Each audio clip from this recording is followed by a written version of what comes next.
We're going to talk about the how we're setting up LLCs and what you should be focused on when it comes to structuring, which I've covered in a lot of the videos, but I think you just can't hear it enough because of the questions I'm getting. So I'm going to go to a whiteboard here. Let's check this out. iPad. There we go. Excellent. You know how I like to draw.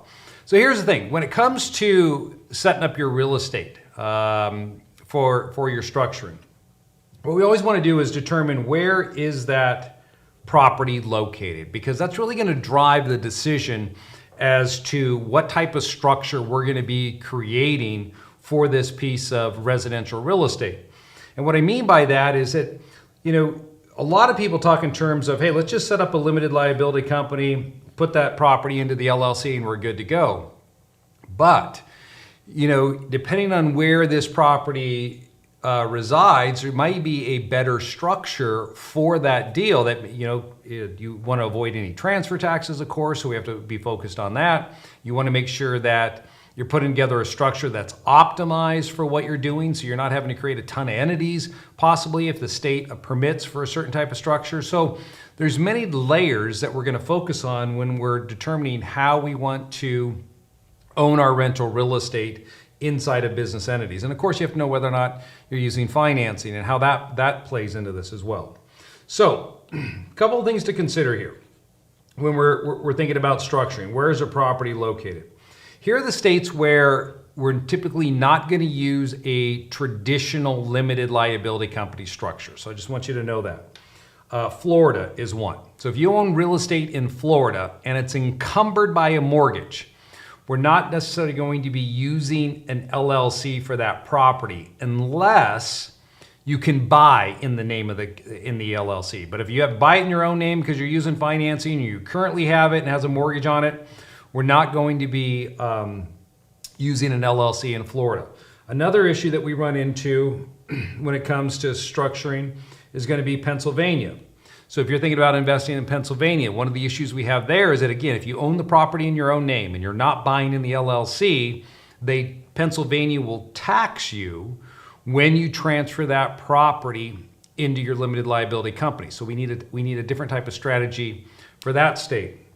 If you're buying in California, all right, California, the issue is that it's $800 a year for any limited liability company to set up. So let's minimize that fee for those limited liability companies, or come up with a structure that does not impose that on us. And then if you're investing in a series state such as Texas, Wyoming, Oklahoma, and if you look at my series videos, I have all those states that recognize this type of structure. If you're going to invest there, maybe we look at then using a series LLC so we can minimize the number of companies we have to create for our properties. So that's something I focus on when I'm looking at where the investment property is held. And so this is some of the key metrics we look at. Now, before we talk about the exact planning along there, I'll just throw this out. If you're using Florida, then we're going to use a land trust typically for those investments. That's the type of structure you're going to be using there. If you're investing in Pennsylvania, you're going to use an unrecorded deed into a limited liability company. We'll typically use an unrecorded deed there. In California, I'm going to be using a statutory trust, a Wyoming statutory trust. Here I would use a WST, Wyoming Statutory Trust in California for California investments. Or if you're a California resident investing outside of California, you're going to use that so you can avoid the franchise fee. And then as I say, in these states here, we're going to use a series limited liability company. So when I look at someone that comes to me and they have these types of assets, I'm looking at where the properties are located. So once I've determined where your investments are located, then the next question you want to ask yourself is, do you want anonymity for your structure? So that if somebody looks at your property, for example, if I had this LLC set up and I have a rental property in there, if somebody were to look at this company right here, pull up that LLC with the Secretary of State's website, are they going to see me associated to it? So you see, hey, Clint owns this LLC. Do we want that type of information out there? Now, I was speaking to an individual 2 days ago on this exact topic.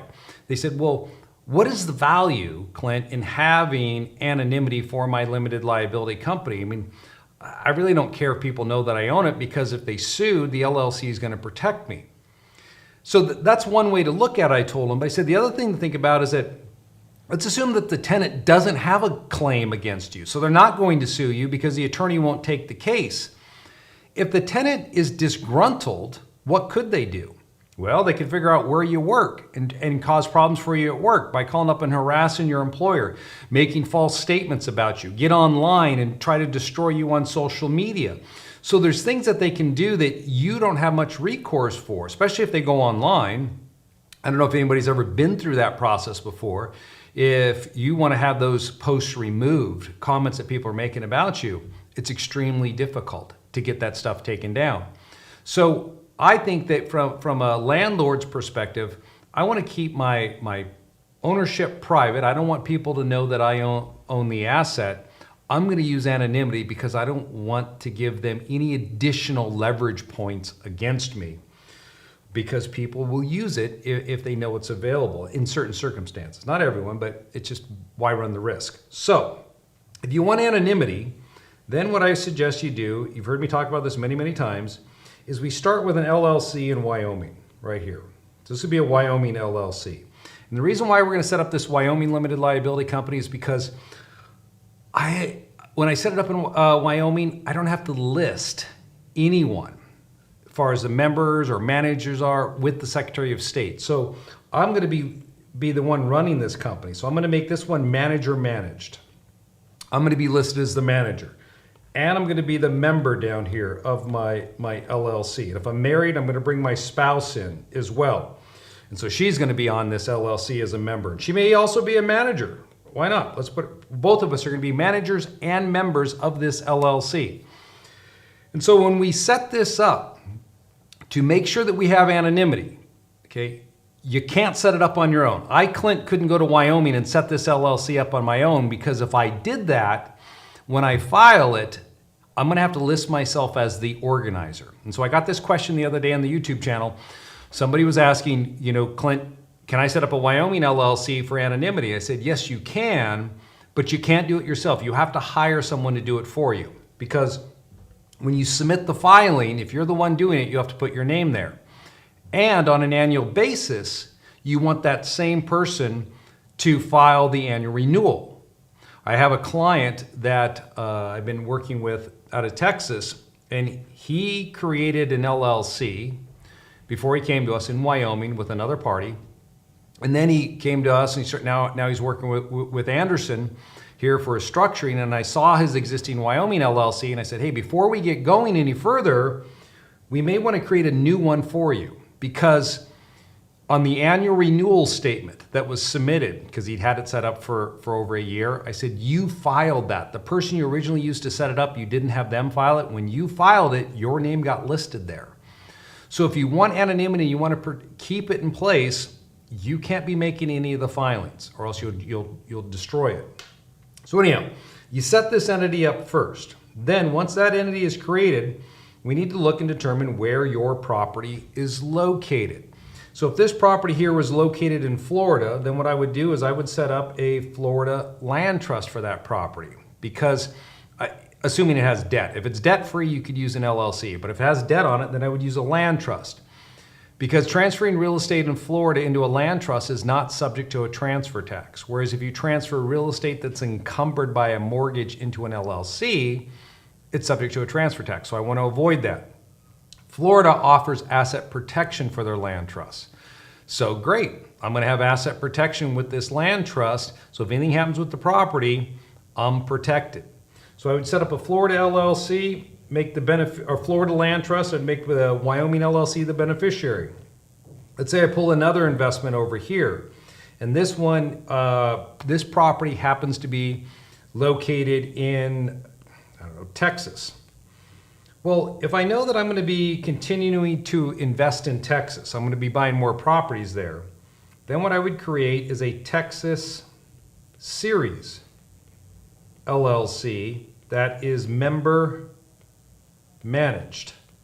by the Wyoming LLC. And so what that's going to do for me is that when I file this Texas series and I set it up with Texas, it's going to ask for who is the member of this limited liability company, the member manager. And I'm going to put on there the Wyoming LLC.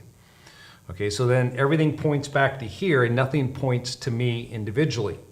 Now for this property, it's not going to sit directly in the parent. Because this is a series LLC, if you're not familiar with it, what a series LLC allows you to do is create little cells. And each of these cells operate like a separate limited liability company. But the difference is that you don't have to pay the fee to set up a whole new LLC to get that protection. All you have to do is register it with the state of Texas. You go to the Secretary of State's website, we file the cell, DBA for it. I think it's $15. It takes about 3 minutes. And then you have this structure created that can hold real estate. So you put your property into that cell, and then if you buy another property, you put it into the other cell like that. And then all these cells are owned back here by the parent LLC that you have in Texas. So that's a unique strategy to Texas. Now you may be saying, well, Clint, I don't live in Texas. My investments are in North Carolina. Great, if they're in North Carolina, then what we're going to do is we're going to create a typical standard North Carolina limited liability company. And it's going to be owned back here, just like we did these other ones, by this Wyoming LLC. And then that would hold your North Carolina property like this. So now you have anonymity there. Now, when we're setting these up, not all states collect information on the LLCs as far as the members or managers, or as far as the managers are concerned. So when I tell you that we're going to make this LLC member managed by this Wyoming LLC, I'm using that very generically because when I set up the structures, one of the things that I want to make sure of is that the client is put in a position where they have apparent authority over their limited liability company. What do I mean by that? Well, if you went and you're working with a lender or you're working with a bank and they ask for a copy of your operating agreement, they want to see your name somewhere on that operating agreement many times. So if I drafted a North Carolina limited liability company and I stated that it's member managed by a Wyoming LLC, when they look at that operating agreement, they're going to see the LLC's name listed as the member. You'll be listed as the manager, but you won't be listed there as any type of direct relation to that North Carolina limited liability company. So what you can do then to give yourself additional flexibility in setting these individual structures up is you can appoint yourself an officer. So for example, if I was setting up an LLC in Washington State for myself and I wanted anonymity, I'd make it a member managed LLC by my Wyoming company. So on the filing with the state of Washington, it lists my Wyoming limited liability company. That's it. They won't see anything else. Now on my operating agreement, it's going to list me as the president. So I'll list myself in the operating agreement as the president. So then when I take that operating agreement to the bank, they see that, they're like, oh, it's owned by a Wyoming LLC, but Clint's the president of this company. So that remains private because it's only in my operating agreement. It's not registered with the state. Now, if I'm setting up an LLC, let's say in Ohio, and Ohio doesn't collect any information on the managers of a limited liability company. Well, if this was an Ohio LLC, I would set it up as a manager-managed LLC with Clint as the manager and this Wyoming LLC as the member. Why? Because none of that information is going to be disclosed anyway. So now I have my LLC operating agreement that lists me as the manager. So again, if I have to provide that to someone, they say, hey, yeah, this is in control by Clint. And the reason I'm telling you this is that I want you to understand that there's nuances. You know, it's not a one-size-fits-all approach. And then when you're setting it up, if anonymity is what you're looking for in your structuring, then you should be aware that we're going to use different techniques based upon where the asset is located to make sure that we're able to achieve, you know, asset protection for you, no transfer taxes, I'm moving the asset in, and then at the same time, You hear me always talk about that business planning component, making sure that you can effectively run this business and you're not going to run into little roadblocks along the way because you're working with someone who doesn't understand what it is you're doing. So their safe space answer is always, oh, you can't do that. Why? Because. I mean, what type of hell of response is that? Give me an actual reason why. Okay, so this is how we're typically going to create those, and you just keep building them out. Now the key here in setting this up is that all of these structures up top, whatever state you're investing in, these are all going to be disregarded if it's just you. If you don't have any other owners, it's just you. They're going to be disregarded for federal tax purposes, so you don't have to file a tax return for any of these entities. Okay. Now, the blue box down here, I like to treat this as a partnership. So it will file a 1065. And if you watch a lot of my videos, I talk about the benefits of this, is that in filing a tax return for the blue box, the holding company, you're going to change how that income hits your 1040. And what it's going to do for you is that if you're going to be working with traditional lenders and trying to, increase the size of your portfolio through debt financing, then you want to ensure that you're going to get credit for every nickel you bring in rental income. And if you don't have a structure set up that treats the income through a partnership, that is, you own the real estate in your own name or you hold it through disregarded entities, then if the lender you're working with is a Freddie Fannie lender, that is, they're writing a loan using Freddie Fannie guidelines, they're going to hold back 25% of your income. And that's going to create problems for you on your debt to income ratio. So we want to think down the line when we're creating these structures to make sure that we're maximizing the structure's overall benefit for our plan going forwards. And so that's why I would treat this one as a partnership in my structure. So what you should get out of this is that whenever you're setting up an entity or an entity to own real estate, if it's rental real estate, then that entity needs to somehow be tied to the state where the property is located.